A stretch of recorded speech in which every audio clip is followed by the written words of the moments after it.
Welcome to the Danny Clinkscale Reasonably Irreverent podcast. Insightful and witty commentary, probing interviews, and detours from the beaten path. Welcome to Monday Musings, Danny SportsWrap. As I sit here in my home recording this, and you likely sit in your home listening to it, we've moved into a strange new world in just a week.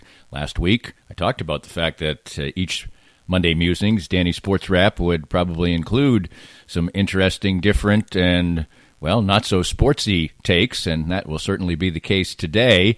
I'm going to try to incorporate some fun things about sports over the next few weeks, in addition to updating you on how our world is being affected, how my world is being affected, and no doubt how your world is being affected by the coronavirus. We can only hope that this is a weeks-long thing rather than months. That seems incredibly optimistic right now. I would say that our best-case scenario for even having some shade of normalcy might be June 1st, and that's probably wildly optimistic. I wrote a blog about that yesterday that you can catch here at DannyClinkscale.com. Talks more about the comparisons and parallels of my fight with cancer in 2015 and how I'm kind of using some lessons from that. So I'll put that aside and let you read that, because that's a nice piece, and I think you'll enjoy it and maybe get some lessons for it. I'm not here to try and act as if I can be some kind of an oracle for people's lives right now, but over the next few weeks on this particular podcast, we'll try to provide a little combination of life lessons and maybe some reminiscences, and that's kind of what we're going to do today, because without the NCAA Tournament being played over this weekend, it made me think a lot about the NCAA Tournament's past, which I was so heavily involved with for well on 20 years. That's what we're going to be doing today on Monday Musings, Danny SportsWrap, and it starts up, cranks up, and we hope to do it with a smile coming up next. My friends at Advanced Sports and Family Chiropractic and Acupuncture are among the most accomplished and trusted clinics in the nation. Only one clinic has been rated in the top 5 in all 3 categories of chiropractic care, acupuncture, and rehabilitation, and that clinic is ASFCA. They have locations in Olathe, Overland Park, Prairie Village, Belton, and Lee Summit. Doctors Brad and Christina Woodle and their accomplished team of doctors and therapists will treat you like family, for the simplest of injuries to the most complicated conditions to avoid surgery. Whether you are seeking treatment for an injury or just looking to stay healthy and fit, this is the place for you. And it's been the place for me for almost 2 years now. I've been a strenuous daily exerciser for years, and as time goes on, that takes its toll. But regular appointments at Advanced Sports and Family Chiropractic and Acupuncture have helped keep me ticking on, and even as the years pile up, their regular care has allowed me to keep to my regimen and feel great. If you want to feel the same, give them a call or visit them at asfca.com/Danny. They accept all insurances and are open Monday through Saturday, and make sure to mention that Danny Clinkscale recommended Advanced Sports and Family Chiropractic and Acupuncture. Cinematic Visions has been an affordable solution for professional media production in Kansas City since 2003, offering award-winning video production and creation, as well as a wide array of digital and social media management services. From planning, scripting, filming, editing, and post-production to delivering your product to a watching world, Cinematic Visions will provide professional and affordable services for you and your business with the necessary return on investment to make it all worthwhile. Cinematic Vision's goal is to unlock the power of storytelling through video and a strong online presence for your company. Beyond the numbers, they want to inspire and evoke your clients to feel and act. Let my friends at Cinematic Visions embed your brand where it belongs, in your customers' minds. You can find them online at cinematicvisions.com or with a quick phone call at 816-600-6300. We're visiting with Larry Marshall, former Chiefs defensive back and punt returner and now a Chiefs ambassador. Larry is a former pro football player with the aches and pains that come with that, and moving on in age as we all are. What do the Canaway CBD products do for you? It's been a great relief for me. Being a punt and kickoff returner, collisions were a mainstay of my career, and these Canaway products, the salve especially, has really helped me try to get through every day with the aches and pains that I've had over a career of 7+ years in the NFL. I get similar benefits as well, particularly with my back. Certainly wasn't a football player. What's the best way for our listeners to get more information about the great products themselves? Well, I'm so enthused about it, Dana. They just contacted me at larrymarshall.canaway.com, and I can give them all the information they need to help them get through the day as well. Start gaining all the benefits that Larry and I do from the trusted and reliable line of Canaway products. As Larry said, visit larrymarshall.canaway.com and get information on all the great products from Canaway. If you'd like to join these and other great sponsors and market your business to a growing and engaged audience, contact us at danny@dannyclinkscale.com. Look forward to hearing from you. Welcome back to Monday Musings. It is a Monday in Kansas City. It is a Monday that holds a lot of special importance because it's the last Monday before the stay-at-home edict goes into effect. That happens just after midnight tonight. And while the edict doesn't really carry much different language as far as what is expected of the community, it carries a different title, and I think that was the entire purpose. I think people seem to be trying to stretch the limits of what they could do and ask what they could do rather than trying to stretch the limits in the opposite direction and do as little as possible. And I think by saying that it is a stay-at-home edict, even though a lot of things are exempted, and many of the same things are exempted as there were before, keep the supply chain going was something that was talked about in a quote from one public official. That basically means that anything that involves food and gas and things that are important to people and delivery services that make staying at home and being at home as much as possible very possible. Those things are all going to continue. Public parks are open. That's a great thing.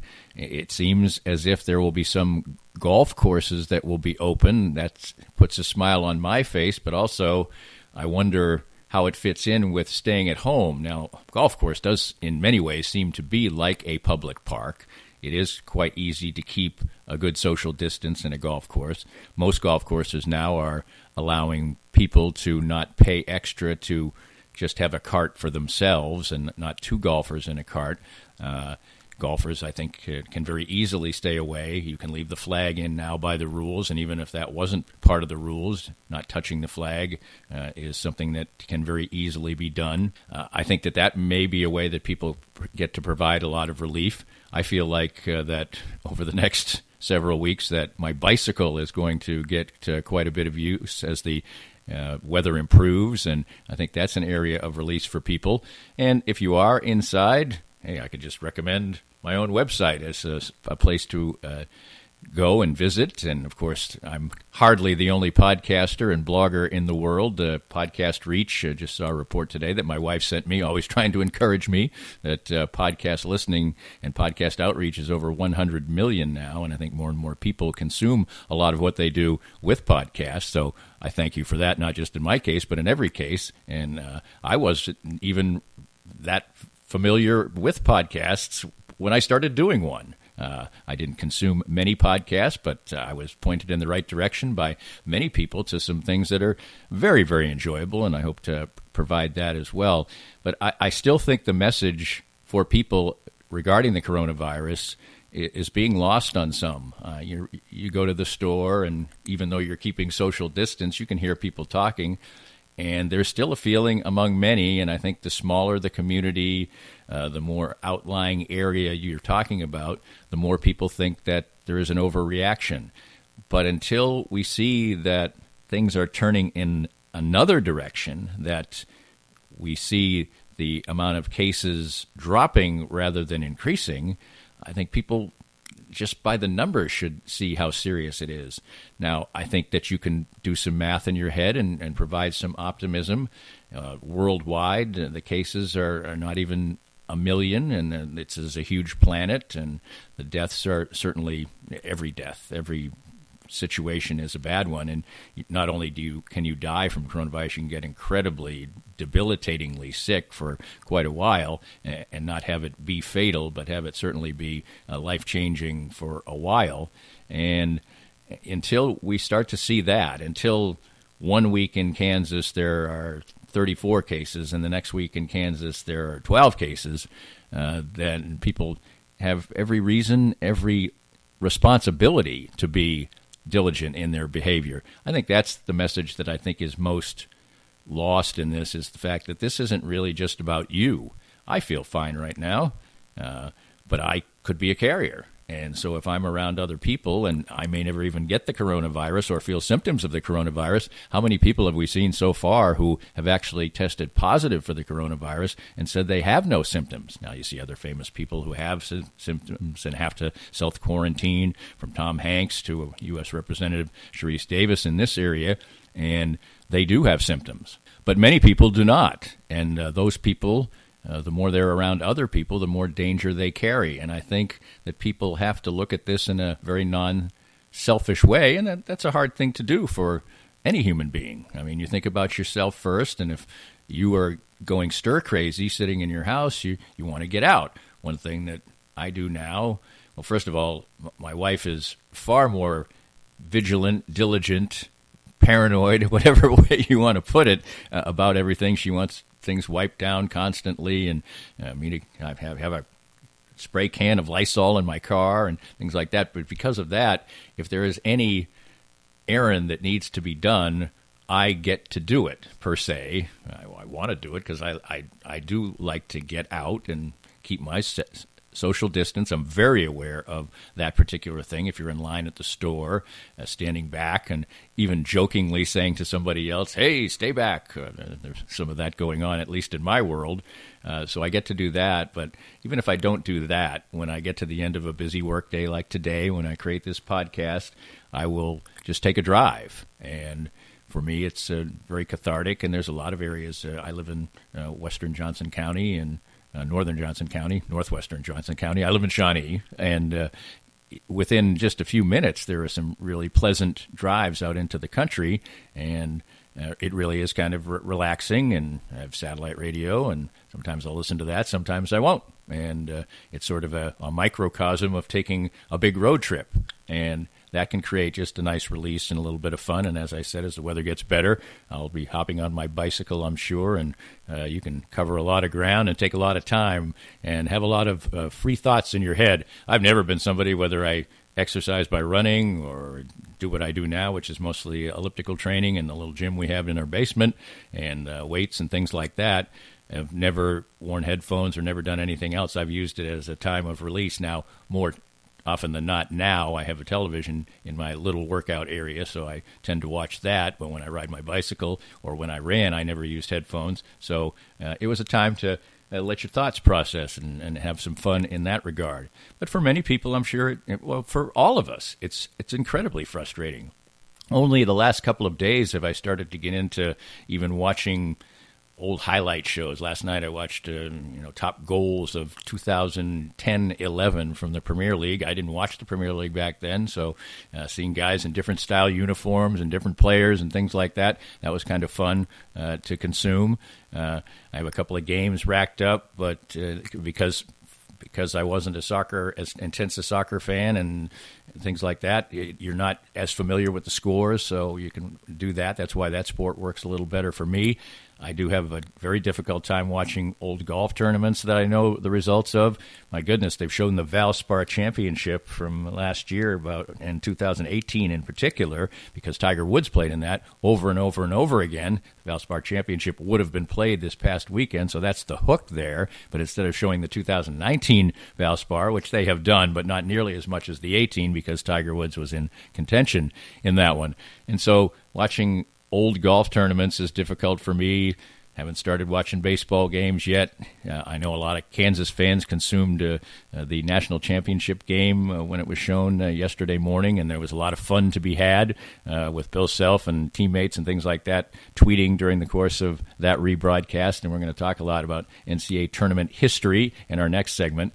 So people, I guess, are learning to find ways to have some fun, and we have created a society, especially among younger people, who are among the targets of people to take things more seriously because they're more healthy, but they have tended a lot to do a lot of things inside on their devices anyway. So it's probably a little less of an adjustment for people like that than it is for people maybe of my generation. So that's kind of where we sit. You try to be optimistic, but it's hard to really look at the facts, look at the increasing amount of cases, having the knowledge of the fact that we don't even have great testing now, so there are probably many more people infected than actually the numbers even will show.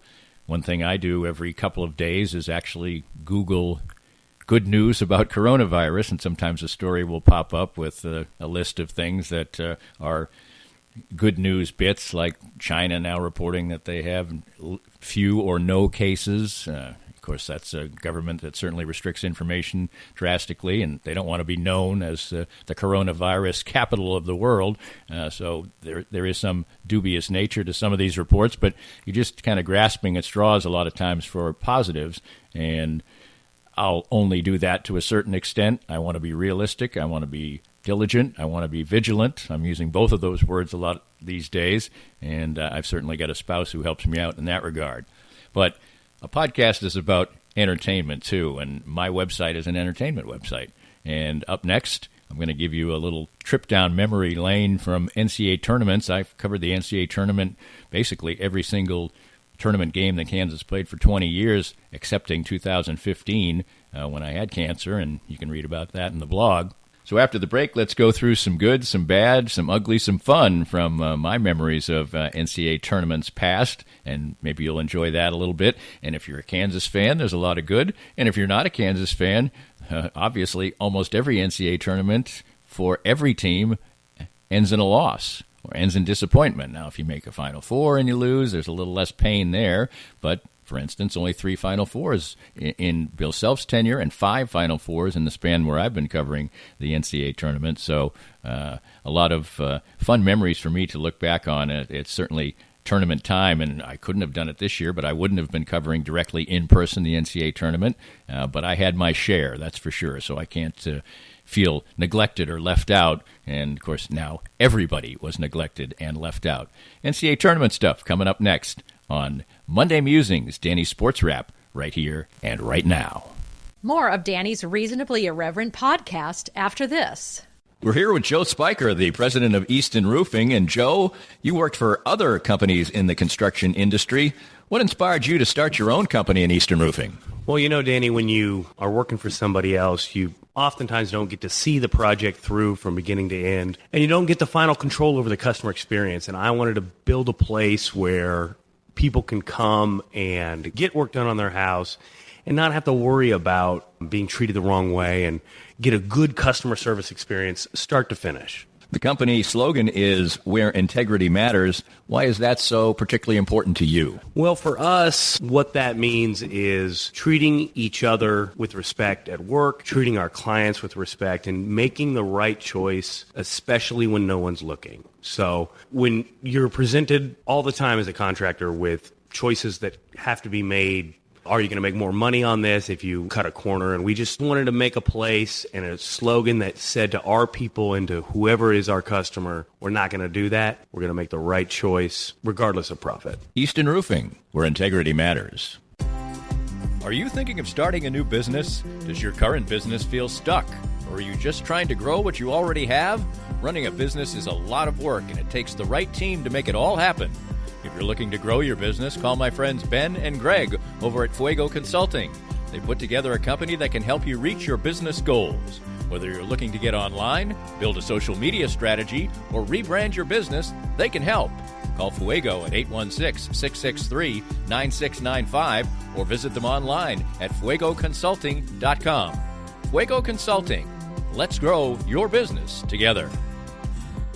Hey guys, it's Brian Haney, voice of the Jayhawks, and Matt Llewellyn from the 23rd Street Brewery. Matt, I've got a bunch of buddies coming over to watch the big game, and I need some ideas on what to cook. Hey, let me handle it, Brian. You're going to come over and cook for us? For you? Maybe. But you should just let 23rd Street Brewery cater it. We could bring a big pan of Bill Self mac and cheese, wings, veggies, naked nachos, and anything else you might want. Great. Well, you want to stick around and watch the game? No, I've got to get back to the brewery and watch it on the big screen. The place to get great catering and watch all the games, the 23rd Street Brewery in Lawrence.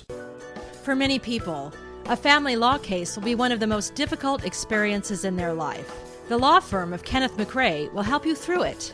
Personal and effective help from Ken in concert with you will develop a unique strategy for your unique case. As Ken always says, divorce can be civil law, not civil war. Licensed in Kansas?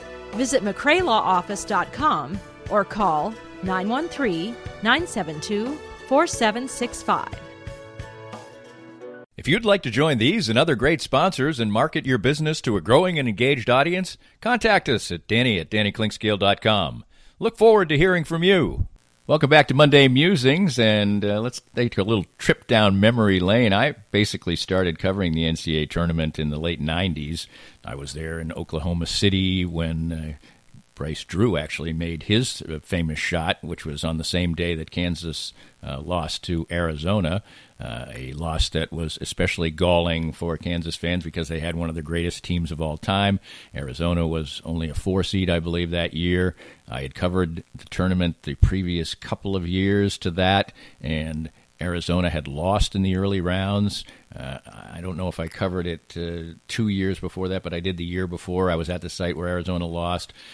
I remember vividly Lute Olson being especially defensive about the performance of his Arizona team because in the first 2 rounds that year, they barely won against lesser opponents. And in fact, I think it was Charleston Southern or maybe it was, South Alabama or some directional school like that really handed a game to Arizona, or Kansas wouldn't even have had to play them. And the next year I was in Birmingham, Alabama. Remember that because Kansas lost to Rhode Island that year. And because of the vagaries of the company I worked for then, I had a cheap plane ticket, and I wasn't flying out until Tuesday, and Kansas lost on Thursday. So I was in a hotel for like 5 days in Birmingham. It was paid vacation, basically. I was at the same hotel as all the Providence fans.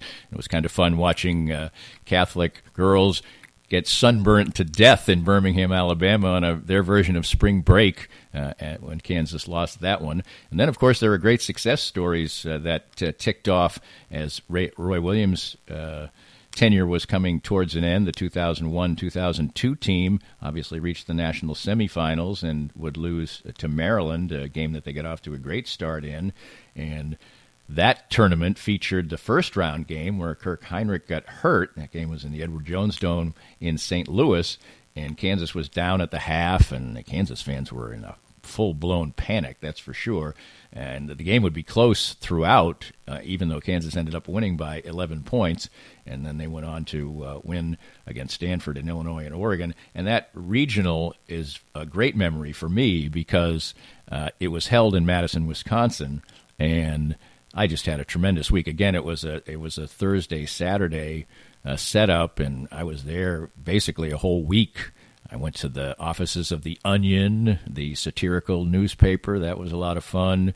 There was other NCAA tournament action going on, obviously, on the off days, and the weather was great. And 5th Street, I believe it is, whatever number street it is where all the action is in Madison is just a really fun place. And that was an incredibly fun trip. And that season, of course, would end in disappointment, as that's the other side of covering the NCAA tournament. You are going to end up in a miserable locker room at the end of it each and every time, even when a team would have great success on the season. And Kansas obviously saw the highs and the lows. A great Maryland team ended up playing a great game against a really superb Kansas team that was probably, well, undoubtedly in my mind, better than the one the next year that went to the national championship game and lost to Syracuse. And, of course, that year was a magical one as well, and fun for Kansas fans, but fun for certainly my colleague, Seren Petro. And my memories of that are mostly based on, well, it was really a fun ride. You went to a lot of different places then because it wasn't, you still weren't talking about the high seeds getting to not select, but be closer to home. So even sometimes the first-round games were at least a drive away, and that one went through Oklahoma City and Los Angeles, and a great regional with Duke and Arizona, and Kansas won that one and then slaughtered Marquette in the semifinal, and then, of course, the crushing defeat to Syracuse and Carmelo Anthony and in Roy Williams last year. And then Bill Self comes aboard, and after a disappointment in the Elite Eight, which would become a theme for Bill Self, and obviously probably still to this day one of the disappointments of his career, the fact that he was on the doorstep of the Final Four so many times and hasn't gotten there. But that first year, then there were the consecutive first-round losses in the NCAA tournament, and one of my to the Bees, the Killer Bees, who Bucknell and Bradley, who spawned T-shirts for Kansas haters and things like that. But one of my memories about the Bradley loss was in the Palace at Auburn Hills in suburban Detroit, and Kansas, as they often did, played the late game, and they lost, and we didn't get back to the hotel, which was a distance from the arena anyway, till it was after 1 o'clock. I don't think it was quite 2, but it was after 1 o'clock, and they had closed the bar and they had closed the kitchen, and you've never seen a more furious, large contingent of media people. This guy had beer in the refrigerator, so he wasn't that disappointed. But Kansas, in the end, would obviously lose that national championship game in Roy Williams' final year, and that subsequent 2 years of disappointment for Bill Self would end up being all washed away in 2007, 2008 when Kansas won the national championship. And I have a very fun story about that national championship game. I had a fantastic seat. You have to work very hard to get a good seat at the NCAA tournament. And Dan Ferguson, who was the producer of Between the Lines then, and I were on the road together covering that particular tournament, and we ended up wangling a seat right behind the Memphis bench.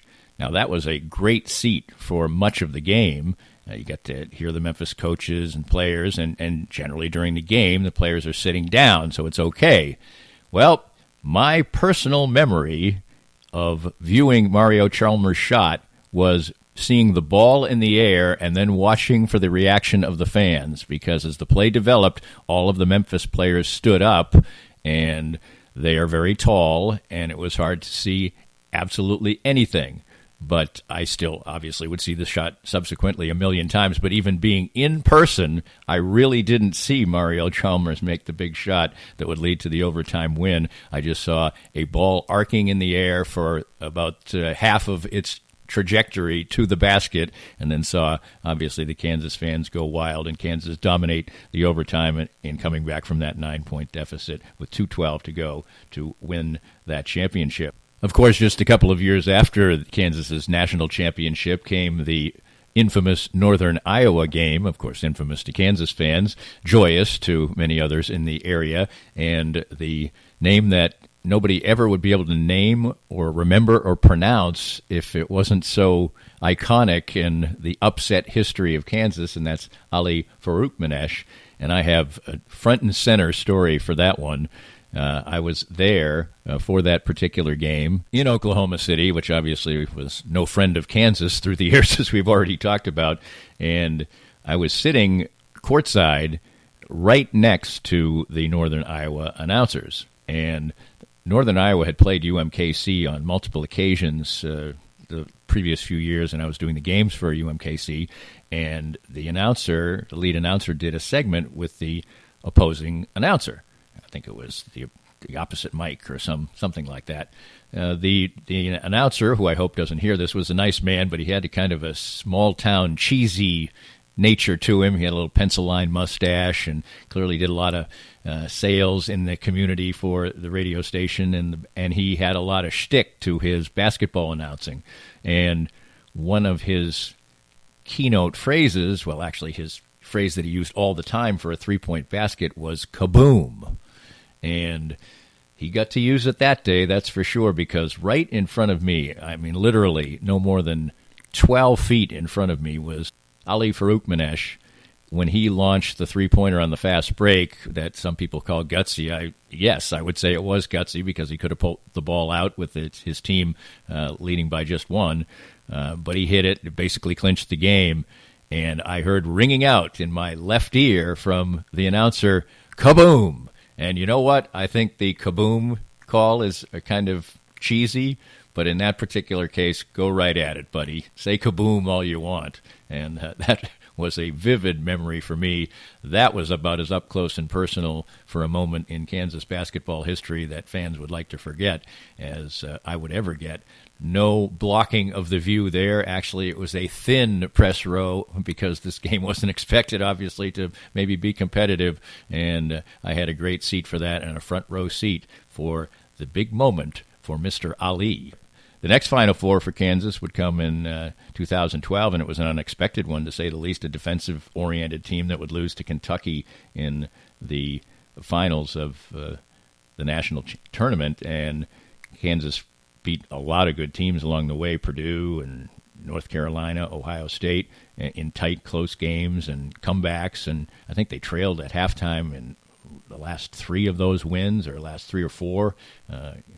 Robbie Hummel's Purdue team, and they weren't expected to beat Kentucky. They didn't, but my biggest memory of the championship game was how panicky John Calipari got. His team got a big lead, and they almost started playing stall ball with about 10 minutes to go in the game, and the game ended up getting back to a close one before Kentucky would pull away and take the championship. And Kansas would again have a bit of a fallow period as far as making the Final Four until 2018, and that epic game against Duke is what Kansas fans will treasure from that particular run, because in San Antonio, obviously, 10 years on, the site of the national championship, thousands of Kansas fans gathered there only to watch Villanova just obliterate Kansas in the national semifinal. But again, a team that maybe was an overachieving type of team. It's always hard to say for a Kansas team because they're always seeded number one or number two, or at worst number three. I think the worst seeding Kansas has had under Bill Self is 4. That was the year of one of those first-round losses, but that certainly ended with a thud. But as I said earlier, the one thing you remember about NCAA championships and tournaments and covering them is as much about the venues and the people and things like that as much as the games. And in the end, it's a difficult assignment because along the way there's usually a couple games that aren't very entertaining or competitive, and then there will be a loss at the end. And covering a losing locker room for a team that lost a game they were supposed to win, which is almost always what Kansas did in those games, is rough. It was crowded. It was silent. People were crying. Towels were draped over people's heads. That's the enduring memory. And then I will leave you with one little secret of the broadcasting world.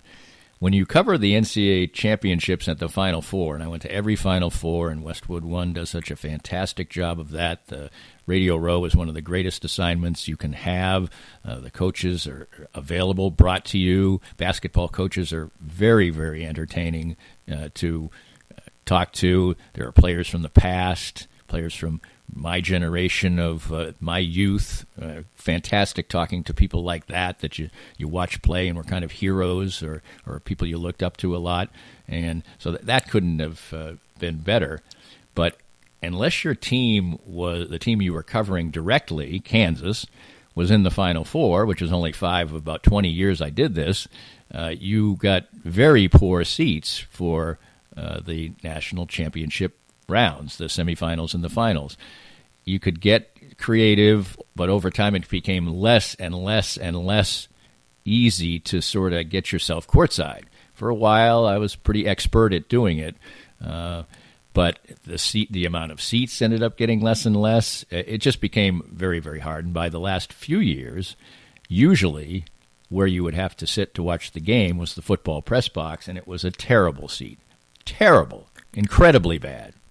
And oftentimes I would go to the arena for the semifinal rounds or even the final, do some interviews, do some work, sort of get the lay of the land, and then when it was time to go to the football press box, I would go somewhere else and watch the game, be it a hotel lobby or a bar or something like that, because you literally couldn't see the ball go through the basket sometimes from the vantage point that you were given. Now, if you were covering the team directly, you had an assigned seat. It was far better than that. You had work to do after the game as well. But even though I attended every Final Four, especially the last few years, many times I was watching the game just like you on television. I hope you had a little bit of fun with that, and we need a little bit of fun. We need a lot of fun these days injected into our lives. I hope maybe in 6 or 7 Monday Musings-Danny Sports Watch that we'll be talking about games. Again, I think that's very optimistic, but right now, all we have is hope. That's what we're looking for, shreds of hope, but to get to those shreds of hope, we have to do our job, to be diligent, to be vigilant. Those two words I've used a lot today. And try to do your best not only for yourself, but for others as we try to get past this dreaded coronavirus. This podcast was made possible by our great sponsors like Easton Roofing, the presenting sponsor of Kansas City Profiles at the Danny Klingscale Reasonably Irreverent podcast. Easton Roofing, where integrity matters. We hope you enjoyed the latest Danny Klingscale Reasonably Irreverent podcast. Come back soon for something fresh and new.